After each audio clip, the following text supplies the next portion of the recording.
The tables have turned, and for the first time in a very long time we have Mehdi Hasan interviewing and questioning Piers Morgan.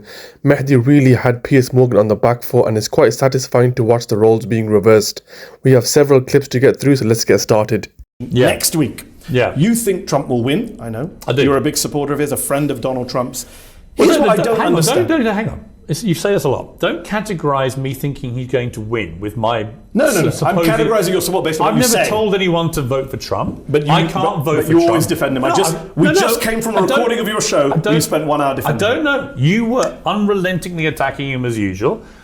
Using phrases like his rally here was akin to the Nazis, and I think that's ridiculous. And I took you on about it. I didn't hear you say anything critical. That doesn't mean I support him. It means I think that when people like you say he's the new Hitler, if I had my phone, which I don't, I would just open it and show you all your New York Post columns, which are all anti-Harris and pro-Trump. But anyway, I think she's useless. Okay, so we're easing into the discussion here, and immediately we can sense that this is going to be a difficult discussion for Piers. Piers playing his usual games, suggesting he's unbiased in all this. Yes, he's my friend, and yes, I praise him, and yes, I think he's going to win next week, but I don't support him. We need to remember that Piers Morgan is also a contributor to the New York Post, and if you look at his columns, he's always pro-Trump and anti-Democrat. He says one thing, but his actions suggest another. You can say the same thing when he talks about the Gaza-Israel situation.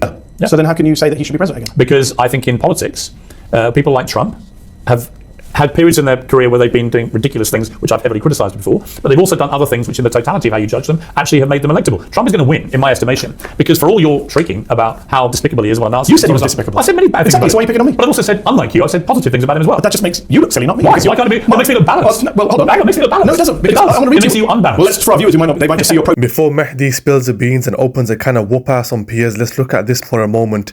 Piers suggesting that he's balanced. However, this again contradicts what he said earlier. This means for every one bad thing you say, you balance it with something positive. If this is the case, then why is the majority of his column post pro-Trump and anti-Democrat? You said, I went back and read your Daily Mail column the day after January 6th. Yeah. You went way beyond anything I've said about Trump. You said he's morphed into a monster. There's no way back for him. Deranged figurehead. Lost his mind. I'm done with Donald Trump. That part clearly wasn't true. Such a person should not be president of the United States for a second longer. That part's not true. Why are you suddenly now back? He's actually worse today than he was on Saturday. I don't agree with that, but I was also done with the manager of Arsenal. And then I turned around and after time he won me round again. So it's all a game. It's not a game, but I think you said very strongly he's deranged. Yes, by the way, a monster. By the way, we should use the 25th Amendment. Had you watched my interview with Donald Trump when I launched Piers Morgan Uncensored, you will know that somebody sent him all of this, Nigel Farage, before the interview, and he read it all for himself, and we had a good old ding dong about it, right?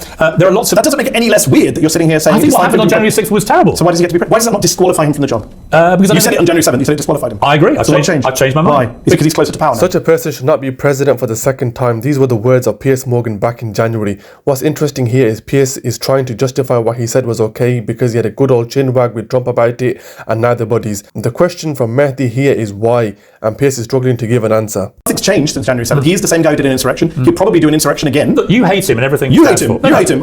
You said Trump's gone mad. I'm done with Donald Trump. Yeah. And this is what you said on January 11th. This is my favourite quote. I don't know if you think the God truth, because I've this is about this a lot. The God truth is you're not consistent. But listen to me. Why have you changed my mind? This is my favourite quote. To those who warned this was what was going to happen with Trump, you've been proven right. It's a sobering moment. Yeah, I was right and you were wrong. But I don't see any humility from you today when it comes to Trump. No. Even though you were wrong in 2020. No, because even when Trump does good things, you never acknowledge it. What did he do good since 2021? What about killing the leader of ISIS? He didn't do, I said since 2021. We're talking about, you said you were done with him on 2021. What's he done good to win you back? Well, it's not about winning me back. Yeah, you said I'm done with Donald Trump. I'm wondering why you're not... It's not about winning me back. It is. There you go. He can't answer the question, and it's a little disappointing really, as it's really not that difficult. There could be a number of reasons behind this. Maybe he has a personal friendship with Trump, or maybe he thinks he's going to win and he wants priority or access journalism if he wins. Either way, it's very disappointing, and we'd expect to see a lot more from the man who's normally quite very vocal. All he said in this discussion is he thinks Trump's going to win, and that's it. Embarrassing and shameful. When he told 4 women of colour to go back to where they came from, was that racist in your view? I can't remember the quote. He told Ilhan Omar, AOC, Ayanna Pressley to go back on Twitter. It was very famous. It was a huge... If that's what he said, then that would seem to me to be racially insensitive, yes. But not racist. I don't think he's a racist. That's not what I asked.